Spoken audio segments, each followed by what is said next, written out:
మీ అందరికీ తెలియదు ఏంటంటే నేను రాజు గారిని నేను అంకుల్ అని పిలుస్తాను. ఎందుకంటే నేను 8th 9th క్లాస్ ఉన్నప్పుడు మా నాన్నగారు రాజు గారు కలిసి సినిమాలు చేసేవాళ్ళు. అలా చేసిన ఒక సినిమా తొలి ప్రేమ. సో అప్పుడు సినిమా రిలీజ్ అయిన ఫస్ట్ డే హిట్ తర్వాత మా అందరం ట్రైన్లో వెళ్ళాము తిరుపతి. అప్పుడు అక్కడ మా ఇద్దరు కొంచెం బాండ్ ఏర్పడింది. ఆ తర్వాత వచ్చాక నేను కాలేజ్ బంక్ కొట్టినప్పుడల్లా నేను ఇలాగే దొరికిపోతుండేవాడిని. ఒక ఇన్సిడెంట్ ఇంకా నాకు బాగా గుర్తుంది. సంజయ్ థియేటర్ బయట రోడ్లో మీరు ఇటు సైడ్ వస్తున్నారు కార్లో, నేను ఇటు సైడ్ ఒక బైక్లో వెళ్తున్నాను.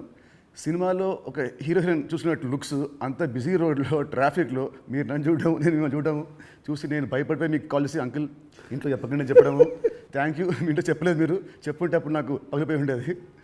సో అది మా ఇద్దరి మధ్య ఉండే బంధం. సో ఆ తర్వాత కలిసి నేను హీరో అయ్యాను, తను ప్రొడ్యూసర్ అయ్యాడు. అండ్ అంకుల్ ఫస్ట్ మీ ఇండస్ట్రీకి వచ్చింది నాకు గుర్తున్నంత వరకు మీరు హీరో అవుదాం వచ్చారంట, కరెక్టా కాదా? ఒక సినిమా స్టార్ట్ కూడా అయింది, మధ్యలో అయిపోయింది. ఇది కరెక్టా ఫాల్సా? కాదు, ఫాల్స్. పక్క పక్క పక్క ఫాల్స్. ఓకే, మీ ఫస్ట్ సినిమా దిల్. ఆ సినిమా స్టార్ట్ ఎలా అయిందంటే అప్పటికి ఆది ఇంకా రిలీజ్ అవ్వలేదు, జయం రిలీజ్ అవ్వలేదు. వినాయక్ గారిని మా నాన్నని హోటల్లో కూర్చోబెట్టి ఎప్పుడు సినిమా రిలీజ్ కంటే ముందే మీరు దాన్ని లాక్ చేశారు. అసలు మీ నమ్మకం ఏంటి, మీ ధైర్యం ఏంటి? రిలీజ్ కాకముందే అప్పటికి ఆది మూవీ రిలీజ్ అయింది, నీ జయం రిలీజ్ కాదు. అప్పటికి ఆది రిలీజ్ అయ్యి వినయ్ నేను బేగంపేట సైడ్ వెళ్తున్నాము, నీ జయం పోస్టర్స్ ఉన్నాయి. ఓకే. సో జయం పోస్టర్ చూసి నాకు ఎవరి కుర్రాడు భలే ఉన్నాడంటే మా సుధాకర్ రెడ్డి కొడుకు జయం సినిమాతో లాంచ్ అవుతుండే, భలే ఉన్నాడన్నా, నీ సినిమా అయినతో చేద్దామా అన్నాడు. వై నాట్, ఇమ్మీడియట్లీ నేను డాడీకి ఫోన్ చేసి ఆ మీటింగ్, నీ జయం రిలీజ్ కాకంటే ముందే మీటింగ్ చేసాము. సో ముందు సో దిల్తో మీ పేరు దిల్ రాజుగా అయింది. సో మీ ఫీలింగ్ ఏంటి? వినాయక్ గారు మేము మీకు ఇచ్చాం మా పేరు, లేదంటే మీ డబ్బులు పెట్టి మీరు మాకు హిట్ ఇచ్చారు కాబట్టి సొంత పేరు మీరు పెట్టుకున్నారా? అంటే జనాలు ఇచ్చారు అది. పోతే నీకు గుర్తుందో లేదో, ఆ దిల్ టైటిల్ మన దగ్గర లేకుంటే దిల్ పెడదామని నితిన్ అడిగినప్పుడు బూరుపల్లి శివరామకృష్ణ గారి దగ్గర ఆ టైటిల్ ఉంది. నేను వెళ్ళి అడిగి ఆ టైటిల్ తీసుకొచ్చాను, మాకు ఈ సినిమా బాగుంటుందండి అని. So thanks to Burupalli Sivaramakrishna గారు, ఆ టైటిల్ ఇవ్వడం వల్ల అది దిల్ రాజు అనేది బ్రాండ్ అయిపోయింది, ట్యాగ్ అయిపోయింది. సో ఇప్పుడు మీరు ఎస్విసితో పాటు లార్వేన్ ఏ company, Dil Raju productions, Dil Raju dreams, ఇలా మీ బయోపిక్ తగ్గట్టు కంటెంట్ని బాగా గట్టిగా చేస్తున్నారు. So next Dil Raju directs అని చూడొచ్చా? లేదు. ఎందుకు? ప్రస్తుతానికి లేదు. సినిమా మీకు కెమెరా తెలుసు, మీకు నాలెడ్జ్ ఉంది, ఎడిటింగ్ తెలుసు, అన్నీ తెలుసు, మీకు ఎందుకు తీయట్లేదు? సో నాకు డైరెక్షన్ చెయ్యాలని ఎప్పుడు ఆలోచన రాలేదు. యాక్చువల్ వివి వినాయక్ ఆ బొమ్మరిల్ అయిన తర్వాత నాకు సజెస్ట్ చేశాడు, అన్న నువ్వు డైరెక్షన్ చేసేయగలుగుతావు, చెయ్యు అని. లేదు వినయ్ అని, లేదు నేను చెప్తున్నా కదా విను, వివి రాజేంద్ర ప్రసాద్ గారు లేక నువ్వు డైరెక్షన్ చేయగలుగుతావు, నువ్వు చెయ్యు అని. బట్ ఎప్పుడు ఆ సైడ్ నాకు డైరెక్షన్ చేయాలని ఆలోచన కలగలేదు. సో మీ బయోపిక్ తీసే ఇప్పుడు మీకు ఏమైనా ప్లాన్స్ ఉన్నాయా? ఎప్పుడన్నా ఆఫ్టర్ 5 years 10 years? నా బయోపిక్ నేను తీయలేను కదా, ఎవరైనా తీస్తారేమో. సరే, ఎవరు తీస్తే దాంట్లో అంత ఉంటుందా, ఆ కంటెంట్ ఉంటుందా? డెఫినెట్గా. అంటే ఇట్స్ బిగ్ జర్నీ కదా నాది. ఇప్పుడు ఫిలిం ఇండస్ట్రీ 94 వచ్చాను, 94కి వచ్చిన తర్వాత ఇప్పుడు ఆల్మోస్ట్ 30 years ప్లస్. ఎన్నో అప్ అండ్ డౌన్ చూశాను, ఎన్నో అన్నీ చూసుకుంటూ వచ్చాను. సో బయోపిక్ చేస్తే దానికి ఏ హీరో అయితే బాగుంటుంది? బట్ నాకు బాగా ఫేస్ మ్యాచ్ అయ్యేది నువ్వు ఒకటే. చాలా మంది అంటారు నితిన్ మీ బ్రదర్ అని. సో రాజుగారి బయోపిక్లో హీరోగా నేనే, ఇది ఫిక్స్ అయిపోయింది. ఇప్పుడు ఇవాళే ఈయన ప్రొడక్షన్ డైరెక్షన్ చూద్దాము, నేను హీరోని. సో ఇందాక మీరు చెప్పారు కదా అప్స్ అండ్ డౌన్స్ అన్నారు కాబట్టి ఆ క్వశ్చన్ అడుగుతాను. ఇండస్ట్రీ చాలా చూస్తే తెలుసు నాకు, బట్ మేజర్గా నాకు గుర్తుండి నేను ఇండస్ట్రీ వచ్చినప్పటి నుంచి మొన్న సంక్రాంతికి ఒక సినిమా మీ ఫైనాన్షియల్గా చాలా లాస్ అయింది. నెక్స్ట్ సినిమా ఇమ్మీడియట్ 3 days గ్యాప్లో అది మళ్ళీ అది వెళ్ళిపోయింది. ఈ మధ్యలో ఈ 3 రోజుల్లో మీ థాట్ ఏంటి? నెక్స్ట్ సినిమా కూడా అది కూడా పోతే అప్పుడు పరిస్థితి ఏంటి? మీ మైండ్లో రన్ అయిన మీ ఫీలింగ్ ఏంటి? లేదు, అంటే నాకు ఇప్పుడు 10th సినిమా రిలీజ్ అయినప్పుడు నాకు అర్థమవుతుంది ఫైనాన్షియల్గా ఇది డ్యామేజ్ జరగబోతుంది. సో అటు డిస్ట్రిబ్యూటర్స్ అందరు కూడా లోలో ఉన్నారు. పోతే 14th రిలీజ్ అవుతున్న సినిమా షూర్ షాట్గా సూపర్ హిట్ అని చాలా గట్టి నమ్మకంతో ఉన్నాను. అంటే 90% నీకు తెలుసు, నేను ఎడిటింగ్ రూమ్లో చూసినప్పుడే నాకు చెప్పగలుగుతాను సినిమా వర్క్ అవుతుంది అవ్వట్లేదు. అట్లా సంక్రాంతికి వస్తున్నాం అనే సినిమా మీద ఐఎమ్ ఫుల్ కాన్ఫిడెంట్గా ఉన్నాను. సో ఆ 3 డేస్ అదే ఎనర్జీతో ఉన్నాను. ఎస్, నో ప్రాబ్లం, ఒకటి వస్తుంది, ఇది ఎంత డ్యామేజ్ అవుతుంది, అది ఎంత రికవర్ చేస్తారో నంబర్స్ తెలియదు, బట్ అది మ్యాజిక్ అనేది ఇట్స్ ఎ మిరాకిల్. బట్ ఆ పీరియడ్లో యూఆర్ కాన్ఫిడెంట్ మళ్ళీ ఇది అయిపోయింది మళ్ళీ నేను అంటే ఒక సినిమా రిలీజ్ ముందు నాకు మేబీ నా 6th సెన్స్ కావచ్చు, చూస్తున్న కంటెంట్ వల్ల కావచ్చు, చెప్పగలుగుతాను 90% మిస్ అవ్వను. సో దిల్ చేయడం వల్ల మీరు దిల్ రాజు అయ్యారు. బట్ నా దృష్టిలో మీరు బిల్ రాజు. ఎందుకు చెప్తాను. యాక్చువల్లీ చాలామంది ఆడియన్స్ కూడా చెప్పాలి ఇది. మామూలు చూస్తాను లాస్ట్ గత 1 year నుంచి మీ మీద వచ్చే నెగటివ్ ట్రోల్స్ కానీ ఇవన్నీ ఏవో వస్తుంటాయి కదా మామూలు ఆర్టికల్స్ అవి. 2005లో నేను సినిమా వేసాను, రామ్ సినిమా. అది రిలీజ్కి ఫైనాన్షియల్గా మేము చాలా అప్పుడు రిలీజ్కి మేము కొంచెం ఇబ్బందులు ఉండే. అండ్ అప్పుడు మాకు టర్మ్స్ అంతా బాగాలేవు టర్మ్స్ మనకు. అయినా మీరు వచ్చి ఆ రోజు నైట్ ఒక పెద్ద అమౌంట్కి మీరు సైన్ చేశారు. సో టర్మ్స్ బాగాలేనప్పుడే మీరు నాకు హెల్ప్ చేశారు. ఇలాంటివి మీరు చాలామంది హీరోస్కి, చాలా ప్రొడ్యూసర్స్కి, డైరెక్టర్స్కి మీరు చాలా హెల్ప్ చేస్తారు. ఇది నాకు తెలుసు. సో ఈ మధ్య వచ్చి మీరు ఒక సినిమా బొక్కేస్తారంటే అది నాకు I want clear to audience that ప్రతి సినిమా చిన్న పెద్ద లేకుండా అందరు హెల్ప్ చేసేవాడు మీరు. అండ్ దీంట్లో చాలా డబ్బులు మీకు చాలామంది మీకు వెనక్కి మీకు ఇచ్చారు లేరు కూడా నాకు తెలియదు. బట్ ఈ హెల్ప్ చేసిన ఇంతమంది మీరు కష్టాల్లో ఉన్నప్పుడు వీళ్ళు కూడా మీకు తిరిగి హెల్ప్ చేస్తారని అనుకుంటున్నారా? అంటే బేసిక్గా నా లైఫ్ స్టార్ట్ అయింది ఎక్కడ అంటే నితిన్, నా కాస్ట్యూమ్ కృష్ణ గారికి నేను చాలా స్టోరీలో చెప్పాను. అరుంధతి అనే సినిమా 36 lakhs కొంటే 2 lakhs నేను రిలీజ్ రోజు కట్టలేదు. తర్వాత తీసుకెళ్ళి ఆయన ఫోన్లు ఎత్తకుంటూ కూడా నేను పట్టుకొని వెళ్ళి 2 lakhs ఇచ్చి వచ్చాను. తర్వాత వారు నాకు పిలిచి పెళ్లి పందిరి చేసే వరకు వదిలిపెట్టలేదు. నిజంగా పెళ్లి పందిరి అనే సినిమా లేకుంటే ఐఎమ్ నాట్ దే, అసలు సినిమా ఇండస్ట్రీలో నేను లేను అనేది నేను గట్టిగా నమ్ముతాను. సో అంటే ఒక హానెస్ట్ అనేది ఒకటి ఎంత పని చేసిందో హెల్పింగ్ కూడా అంతే పని చేస్తుందని నేను నమ్ముతాను. నా లైఫ్లో ఇప్పుడు నువ్వు సంక్రాంతికి అడిగావు, ఇది రాకుంటే ఇది ఉండుంటే, అలాంటి ఒక 4-5 ఇన్సిడెంట్స్ ఉన్నాయి. అంటే నేను క్లోజ్ అయిపోయే ఇన్సిడెంట్స్. ఇప్పుడు అసలు సంక్రాంతికి వస్తున్నాము, రాకున్నా మాకేం కాదు, ఎందుకంటే ఆల్రెడీ ఎస్టాబ్లిష్ అయిపోయి ఉన్నాం. ఫైనాన్షియల్ డ్యామేజ్ వరకు 2 ప్రాపర్టీలు అమ్మేసి ముందుకు వెళ్ళిపోతాం, అది పెద్ద విషయం కాదు. కానీ నేను నార్మల్గా ఉన్నప్పుడు కూడా ఇలాంటి ఇన్సిడెంట్స్లోకి వెళ్ళి నేను దాటుకుంటూ వచ్చాను.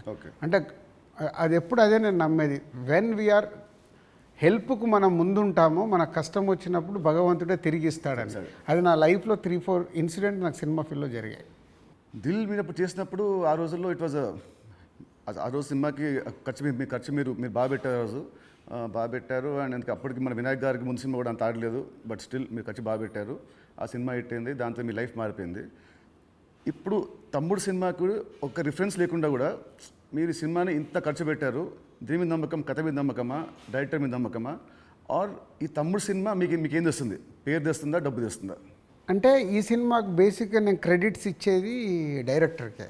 ఎందుకంటే ఎంసీఏ అండ్ వకీల్ సాబ్ తర్వాత ఆయన రాసుకున్న కథని ఇప్పుడు ఉన్న సినారియోలో అంటే ప్రేక్షకుల్ని థియేటర్కి తీసుకొచ్చి ఒక ఎక్స్పీరియన్స్ ఇవ్వాలని ఏదైతే చూశాడో, అందుకే నువ్వు కూడా షూటింగ్లో చూసినావు, ఆయన తీసుకుంటూ వెళ్తుంటే నేను ఎప్పుడు ఆపలా. ఒక డైరెక్టర్ ఏమో అడుగుతున్నాడు, ఎలా అచీవ్ చేయాలి, అది అచీవ్ చేయండి అని చెప్పా. అది అయిపోయిన తర్వాత నేను ఎప్పుడైతే యావిడ్ రూమ్లో సినిమా చూసుకున్నానో అప్పుడు నాకు అది ఎస్, వేణు అడిగింది ఇచ్చాను కాబట్టి ఆయన ఈ సినిమాని ఇవ్వగలుగుతున్నాడని. ఈవెన్ రాత్రి ఇప్పుడు నువ్వు ఒక భయంలో ఉన్నావు, ఎందుకంటే మనం లోలో ఉన్నప్పుడు చాలా భయంలో ఉంటాం. నేను అవన్నీ చూసేశాను. నైట్ నువ్వు నాకు ఫోన్ చేసి ఒక రీల్ చూసేసి ఒక ఎగ్జైట్మెంట్తో ఫోన్ చేసావు. ఎందుకు? అది ఇప్పుడు మనం చూస్తున్నాం, ఒక సినిమా ఇలా షేప్ అయింది, సౌండ్తో ఇలా చూసినప్పుడు ఇలా ఉంది, ఒకటి ఉంటుంది కదా, అదే ఎగ్జైట్మెంట్. అదే నన్ను తమ్ముడికి ఎంతైనా ఆలోచించకుండా డైరెక్టర్ అడిగినట్టు చేయమని చెప్పాను. అండ్ దిల్ అప్పుడు కానీ లేదా మన లాస్ట్ సినిమా శ్రీనివాస్ కళ్యాణ్ కానీ మీరు షూటింగ్కి మీరు ఆల్మోస్ట్ ఎవ్రీడే వచ్చేవారు. ఈ సినిమాకి మీరు ఉట్టి 2 సార్లు వచ్చారు, అది కూడా గంట సేపు. ఎందుకు? డైరెక్టర్ మీద నమ్మకమా, లేదా మీరు బిజీగా ఉండి మీరు మా సినిమాని మీరు పట్టించుకోలేదా? అంటే 2 things. ఇప్పుడు అనిల్ రావిపూడి కానీ, వంశీ పైడిపల్లి కానీ, అలాగే ఇప్పుడు శ్రీరామ్ వేణు కానీ, అంటే నాతో వాళ్ళందరికీ big journey, number of movies చేస్తున్నాం. అంటే వాళ్ళ వేవ్ లెంత్ ఏంటో నాకు తెలుసు. సో తెలిసినప్పుడు నేను వాళ్ళ దాంట్లో నేను ఇంటర్ఫియర్ కాను. సో నాకు కథ దగ్గర అనిపించింది చెప్తాను, ఎడిటింగ్ రూమ్లో అనిపించిందే చెప్తాను. నాకు ఇలా అనిపిస్తుంది, మీరు చూసుకోండి, ఇలా చెయ్యండి అని నేను చెప్పను వాళ్ళకు. ఎందుకంటే వాళ్ళకి నాకు క్వశ్చన్ వేస్తే దే విల్ అండర్స్టూడ్, అంటే నేను ఏం ఫీల్ అవుతున్నాను ప్రేక్షకుల్లాగాని. కొంతమంది దర్శకులతో ఇలా నాకు సింక్ అవుతుంది, అలా సింక్ అయిన వాళ్ళే వీళ్ళు. అందుకే వీళ్ళతో నంబర్ ఆఫ్ సినిమాలు చేసినా వాళ్ళు అది అవుట్పుట్ తెచ్చుకోవడానికి వాళ్ళే ఎక్కువ కష్టపడతారు, ఎందుకంటే వాళ్ళకు రిజల్ట్ కావాల్సిందే కదా. సో నేను ఇప్పుడు శ్రీనివాస కళ్యాణం ఉంది, ఇప్పుడు శతమానం భవ తర్వాత శ్రీనివాస కళ్యాణం చేస్తున్నాను కాబట్టి ఫుల్ టైం సో అక్కడే ఉండి ఎలా తీయాలి ఏంటి, సో ఏదైనా తప్పు జరుగుతుంటే కూడా సతీష్కు చెప్పి కరెక్ట్ చేయడం. సో అది నా ప్రాసెస్, ఏ సినిమాకు ఉండాలి ఏ సినిమాకు ఉండకూడదని నేను ముందే ఫిక్స్ అవుతాను. సో తమ్ముడు అనేది దిల్ రాజు సినిమానా లేదంటే వేణుశ్రీరామ్ సినిమా? వేణుశ్రీరామ్ సినిమా 100% మొత్తం ఇంటర్గ్రేట్. సో ఇంకోటి ఇప్పుడు మామూలుగా మిమ్మల్ని ఏం అడుగుతారు, ఇప్పుడున్న దిల్ రాజు పాత దిల్ రాజుకి ఏం చెప్తాడని అందరూ అడుగుతారు. నేను అడిగేదంటే అప్పుడున్న ఓన్లీ రాజు ఇప్పుడున్న దిల్ రాజుకి ఏం చెప్తాడు? అది 22 years జర్నీ. అంటే అంటే సినిమా అంటే దిల్లు సినిమా నీకు మనకు అండర్ ప్రొడక్షన్లో ఉన్నప్పుడు షూట్ జరుగుతున్నప్పుడు నీకు దుబాయ్లో సాంగ్ చేస్తుంటే సడన్గా బైక్ స్కిడ్ అయ్యి నీ కాలు పైన పడింది. కాలు పైన పడితే మధ్యాహ్నంకి వెళ్ళి షూటింగ్ ఆపేసాం. అది నాకు ఫస్ట్ ఫిలిం. షూటింగ్ ఆపేసిన తర్వాత చిన్న నీకు ఎయిర్లైన్ ఫ్రాక్చర్. వినాయక్ ఇక్కడ ఉన్నాడు, నెక్స్ట్ ఠాగూర్ సినిమాలో బిజీగా ఉన్నాడు. అన్న మీరు వెళ్ళి సాంగ్స్ తీసుకొని రండి అన్నాడు. నీకు ఎయిర్లైన్ ఫ్రాక్చర్ అయ్యి మన హోటల్కి వెళ్ళిన తర్వాత ఇంకా మనం నెక్స్ట్ డే షూటింగ్ చేయడానికి స్కోప్ లేదు, ప్యాకప్, అందరు రిటర్న్ వెళ్ళిపోవాలి. సో అప్పుడు లక్ష్మణ్ అంకులు శిరీష్ అంకులు టెన్షన్లో ఉన్నారు, నేనేమో వెళ్ళిపోయి పడుకున్నాను. పడుకొని 4 o'clock లేసేసి శంకర్ మాస్టర్ డోర్ కొట్టి, మాస్టర్ రేపు నైట్ వెళ్ళిపోవాలి, నీకు ఇప్పుడు 2 పాటలలో ఏమేమి బ్యాలెన్స్ ఉన్నాయో ఒక్కసారి లిస్ట్ రాయని 6 గంటల వరకు కూర్చొని ఆయనతో రాపిచ్చి, ఇవి నితిన్ కాలు కింద పెట్టకుండా నువ్వు ఎలా మేనేజ్ చేయగలుగుతావు అంటే శంకరు నేను మళ్ళీ డిఓపిని పిలుచుకొని మేము కూర్చొని డిజైన్ చేసాం. డిజైన్ చేసి మీకు చెప్తే మీరు అందరూ ఏంటి షూటింగ్ ఉందా ఎలా చేస్తారు అంటే ఇలా చేయబోతున్నాం, విల్ ఫినిష్ నెక్స్ట్ 2 days అని నీ కాలు కింద పెట్టనివ్వకుండా 2 రోజులు షూటింగ్ చేయించా కూర్చొని స్టాండింగ్. అంటే నా మొదటి సినిమా, నాకు ఆ సిచ్యువేషన్ అలాంటిది. ఆ రోజు 2 రోజులు షూటింగ్ ఆగకుండా చేసుకొని వచ్చి రిలీజ్కి ముందు మళ్ళీ ఆర్ఎఫ్సికి వెళ్ళి ఆ బ్యాలెన్స్ షాట్లని 2 పాటలు తీసి మ్యాచ్ చేసాం. అంటే అది నా ప్యాషన్. అంటే మొదటి సినిమాలోనే నేను ఒక సమస్య వస్తే దాన్ని జాగ్రత్తగా హ్యాండిల్ చేసుకుని సినిమాకి ఎలాంటి డ్యామేజ్ జరగకుండా చేయగలిగా. అదే మామూలు రాజు నుంచి దిల్ రాజుగా షిఫ్ట్ అవ్వడం. అంటే నాట్ ఓన్లీ దిల్, ఇలాంటి సో మెనీ ఫిలిమ్స్కి సో మెనీ ఎప్పుడు వస్తూనే ఉంటాయి. అవన్నిటిని జాగ్రత్తగా హ్యాండిల్ చేసుకుంటే 58 సినిమాలకు రీచ్ అయ్యాను. అదే ఫస్ట్ సినిమా దిల్లప్పుడు కూడా మీరు అన్నింటిలో మీరు చాలా మీరు ఇన్వాల్వ్ అయ్యేవారు. ప్రతి దాంట్లో స్టోరీల నుంచి సీన్స్ నుంచి. కొన్ని సీన్స్ మీకు నచ్చకుంటే మీ వినాయక్ మీరు చెప్పలేకపోతే మీరు నా చెప్పేవాళ్ళు, నితిన్ చెప్పా ఈ సీన్ బాగా గుర్తున్నా, దాంట్లో ఉంటుంది ఒక ఎపిసోడ్ ఒకటి, టాలీవుడ్ ఎపిసోడ్ ఉంటుంది ఒకటి, అది సినిమా లేదు. సో అది సో మీ ఉత్సాహాన్ని చూసే సుకుమార్ గారు సినిమా రైటర్ కదా, ఆయన పెట్టాడు సినిమాలో ఒక డైలాగ్ వస్తుంది, మై నేమ్ ఇస్ రాజు అంటే ఒకటి వచ్చి ఎందుకంత ఫోజు మిమ్మల్ని చూసే పెట్టాడు డైలాగ్, గుర్తున్నా? బోర్డు మీద రాసి బోర్డు మీద. సో 2003 రాజుగారి దగ్గర ఉన్నదేంటి, ఇప్పుడు రాజుగారి దగ్గర లేనిదేంటి? ఉన్నది 2003కి ఇప్పటికి ఉన్నది. సినిమా అంటే అవలీలగా ఎక్స్పీరియన్స్తో పాటు వచ్చిన ఎక్స్పీరియన్స్తో పాటు సో ఈజీగా ఎలాంటి సిచ్యువేషన్ అయినా హ్యాండిల్ చేసే కెపాసిటీ అండ్ సినిమా పైన ఇంకా అవగాహన ఉంది. ఇది సాధించాను. లేనిది 2003 నుంచి 2010 వరకు ఒక్కొక్క సినిమా తీస్తూ ఒక్కొక్క కొత్త డైరెక్టర్తో జర్నీ చేస్తూ అద్భుతమైన జాబ్ సాటిస్ఫాక్షన్తో జర్నీ చేశా. 2014 తర్వాత అంటే ఆ పీరియడ్ తర్వాత నంబర్ ఆఫ్ ప్రొడక్షన్స్కు షిఫ్ట్ అయిపోయి సో దాన్ని ఎంజాయ్ చేయలేకపోతున్నా. అది ఇప్పుడు లేదు, ఆ ఎంజాయ్మెంట్ లేదు. Job satisfaction, enjoyment, job satisfaction ఉంది, ఎంజాయ్మెంట్ అంటే మార్నింగ్ 7కు నేను లొకేషన్కి వెళ్ళిపోయి ఈవినింగ్ ప్యాకప్ వరకు ఉండి మళ్ళీ వచ్చి నెక్స్ట్ డే సీన్ గురించి వెళ్ళి ఆఫీస్లో కూర్చొని 10 వరకు కూర్చొని అదొక ఎంజాయ్మెంట్ నాకు. I'm missing that. ఇప్పుడు ఆడియన్స్ సినిమా థియేటర్కి చెప్తారు మామూలు, ఇప్పుడు ఆడియన్స్ ఇప్పుడు ఎక్కువ రావట్లేదు, అది ప్రొడ్యూసర్గా ఏం చేయాలో మీరు చెప్తున్నారు. ఫర్ అ చేంజ్ మీరు హీరో అయితే హీరోగా మీరు ఆడియన్స్ థియేటర్ రావడానికి మీరు ఏం చేస్తారు? ప్రొడ్యూసర్గా చెప్తున్న దిల్ రాజు చెప్తున్న అన్ని పాయింట్స్ని నేను నితిన్ ప్లేస్లో ఉంటే నేను ముందడిగేసి అరే ఇవన్నీ ముందు మొదలు పెడదామని మొదలు పెడతాను. సరే, దిల్కి అండ్ తమ్ముడికి ఈ మధ్యలో మీరు నా ఏమంటారు నా పర్ఫార్మెన్సా నాలో చూసిన చేంజ్ ఏంటి, మార్పు ఏంటి, ప్లస్ అండ్ మైనస్?